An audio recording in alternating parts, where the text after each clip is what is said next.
அதுல முதல்ல யார் வரான்னு பார்ப்போம்.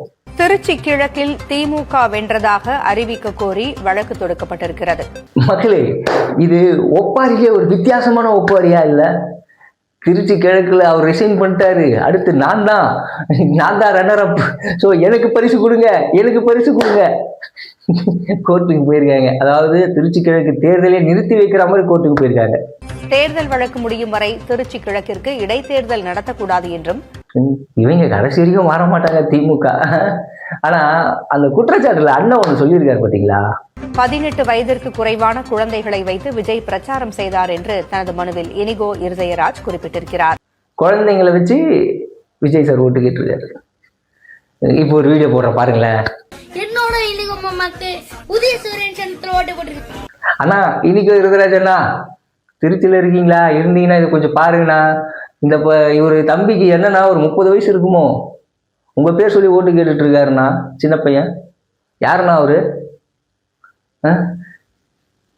குற்றச்சாட்டு வைக்கிறதுக்கு முன்னாடி நம்ம அந்த குற்றத்தை செய்யக்கூடாதுன்னா, அது குற்றம்னு சொல்றீங்கல்ல, அப்ப அந்த குற்றத்தை நீங்க செஞ்சிருக்க கூடாதுல்ல.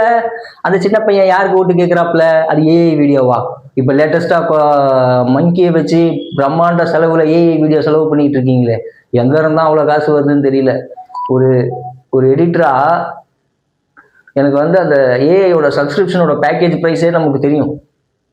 அதெல்லாம் எவ்வளோ, அதுவும் டெப்த்தோட டீப்பா நல்ல டெப்த்தோட பண்றாங்க. கேட்டா இவங்க ரூட் மாஃபியா வச்சிருக்காங்களா? இதெல்லாம் யார் பண்றான்னு தெரியல. சத்தியமா தமிழ்நாட்டுல திமுகவுக்கு தன்னெழுச்சியா ஒரு கூட்டம் கூட கிடையாதுன்றது எனக்கு தெரியும். திமுகவுக்கு இருக்கிற கூட்டம் அந்த அறிவாலய கூட்டம் மட்டும்தான். இவங்களுக்கு வந்து இவ்வளவு தன்னெழுச்சியா இவ்வளவு டீப்பா யார் ஏஐ பண்றான்னு தெரியல. மொத்தமா இறக்கி செலவு பண்ணுங்க. நான் எலெக்ஷன்ல கொஞ்சம் செலவு பண்ணிருக்கீங்க, காசை வாங்கிட்டு மக்கள் மாத்தி ஓட்டு போட்டிருக்காங்கன்ற கோபத்தோட வெளிப்பாடு அனிதா ராதாகிருஷ்ணன் அண்ணன், ஆர்எஸ் பாரதி அண்ணன், இன்னும் இருக்கிற உங்க கட்சியில இருக்கிற மிச்சம் எல்லாம் கத்திக்கிட்டு இருக்காங்க, மக்களையே திட்டிக்கிட்டு. ஒப்பாரியா? சத்தியமா ஒப்பாரிதான், மாற்று கருத்தே இல்ல. திமுக பொதுவா ஒரு குற்றச்சாட்டு வச்சுக்கிட்டே இருக்காங்க, விஜய் வந்து குழந்தைங்களை வச்சுதான் ஆட்சிக்கு வந்துட்டாரு, குழந்தைங்களை வச்சுதான் ஆட்சிக்கு வந்துட்டாரு. இப்ப இன்னொரு கிளிப். டிஎம்கே உடன்பிறப்புகளே, கொத்தூஸ்களே, கொத்தடிமைகளே, விஜய் சாரோட வெற்றியை வந்து எப்படிலாம் இழிவுபடுத்தலான்னு டெய்லி உட்காந்து யோசிச்சுக்கிட்டே இருக்கீங்களே ஒப்பாரி சங்கத்தின் தலைவர்களே. லைலோமணி சூப்பரா சொன்னாப்புல, ஓமுக ஒப்பாரி முன்னேற்ற கழகமா? கழகமே கிடையாது, அது கம்பெனி.